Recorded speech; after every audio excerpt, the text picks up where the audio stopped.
America के राष्ट्रपति Donald Trump ने पहले तो ट्रेड वार छेड़ी और अब यमन में हूतियों के खिलाफ उन्होंने मोर्चा खोल दिया है, जिसके बाद रेड सी से होते हुए अदन की खाड़ी तक पहुंचना बेहद मुश्किल हो गया है और अब पूरी दुनिया का व्यापार लगातार चुनौतियों से जूझने लगा है। ये पूरा इलाका सबसे बड़ा पायरेसी का इलाका है।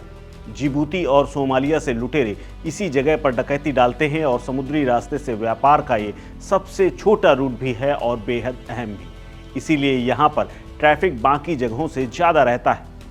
अक्सर जंग के हालात के चलते कभी अदन की खाड़ी वाला रूट बाधित हुआ तो व्यापारिक जहाज़ों को अपना रास्ता बदलना पड़ेगा। मर्चेंट वेसल को मेडिटेरियन सी से होते हुए अफ्रीका के नीचे कैंपो ऑफ गुड होप रूट से जाना होगा। इस रूट से न सिर्फ समय लगेगा बल्कि कीमतें भी बढ़ जाएंगी क्योंकि आयात का खर्च बढ़ जाएगा। दरअसल अमेरिका के राष्ट्रपति डोनाल्ड ट्रंप ने यमन में हूती विद्रोहियों पर हवाई हमले शुरू कर दिए हैं और उसके बाद से रेड सी पर लाल झंडा फहराने लगा है। ट्रंप ने लाल सागर में हूती विद्रोहियों द्वारा जहाज़ों पर हुए हमलों को इसकी वजह बताया है और ट्रंप ने सोशल मीडिया प्लेटफॉर्म ट्रुथ पर लिखा है कि ईरान से आर्थिक समर्थन पाने वाले हूतियों ने अमेरिकी विमानों को निशाना बनाया है। अमेरिकी विमानों पर मिसाइलें दागी हैं और हमारे सैनिकों और सहयोगियों को निशाना बनाया गया है, इसलिए हम उन्हें छोड़ेंगे नहीं। ट्रंप ने सीधे चेतावनी देते हुए आगे लिखा है कि हूती विद्रोहियों की समुद्री डकैती, हिंसा और आतंक से अरबों डॉलर का नुकसान हो रहा है और लोगों की जान भी खतरे में पड़ी है। वहीं अमेरिका द्वारा किए गए हमलों के बाद हूती स्वास्थ्य मंत्रालय ने यह कहा है कि हमलों में कम से कम 15 लोग मारे गए हैं और 9 लोग घायल हुए हैं। इसके अलावा राष्ट्रपति डोनाल्ड ट्रंप ने सीधे हूतियों को यह कह दिया है कि अगर वो रुके नहीं तो अब विनाश होगा और ऐसी बम की बारिश होगी जैसी आपने पहले कभी नहीं देखी होगी।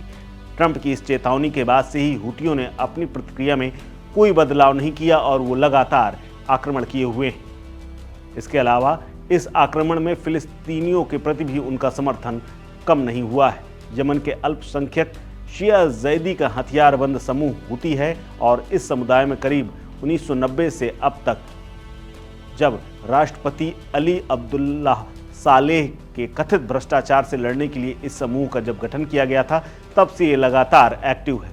हूतियों का नाम उनके अभियान के संस्थापक हुसैन अली हूती के नाम पर पड़ा और हूती विद्रोही खुद को अंसार अल्लाह यानी ईश्वर के साथी भी कहते हैं। साल 2003 में अमेरिका के नेतृत्व में इराक पर हुए हमले में हूती विद्रोहियों ने नारा दिया था, ईश्वर महान है, अमेरिका का खात्मा होगा, और तभी से अमेरिका और हूतियों के बीच में एक लड़ाई छिड़ी हुई। दरअसल यहूदियों का विनाश हो और इस्लाम की विजय हो, ये भी नारा दिया गया था। हूती खुद को ईरान का सहयोगी भी बताते हैं क्योंकि उनका साझा दुश्मन सऊदी अरब है। शक जताया जाता है कि हूती विद्रोहियों को ईरान हथियार सप्लाई करता है। अमेरिका और सऊदी अरब ने कहा था कि ईरान ने हूती विद्रोहियों को बैलिस्टिक मिसाइलें दी हैं जिनसे वो अमेरिका समेत कई देशों के विमानों को और पोत वाहनों को निशाना बनाते हैं। आपको बता दें कि अमेरिका ने जब हूतियों के ऊपर हमला किया और करीब 40 से ज़्यादा लोगों की जान गई, उसके बाद हूतियों ने भी पलटवार करते हुए उनके सबसे बड़े जहाज सी हॉक पर हमला किया और क्रूमैन पर भी मिसाइलें बरसाई थी, जिसके बाद अच्छा खासा अमेरिका को नुकसान हुआ था।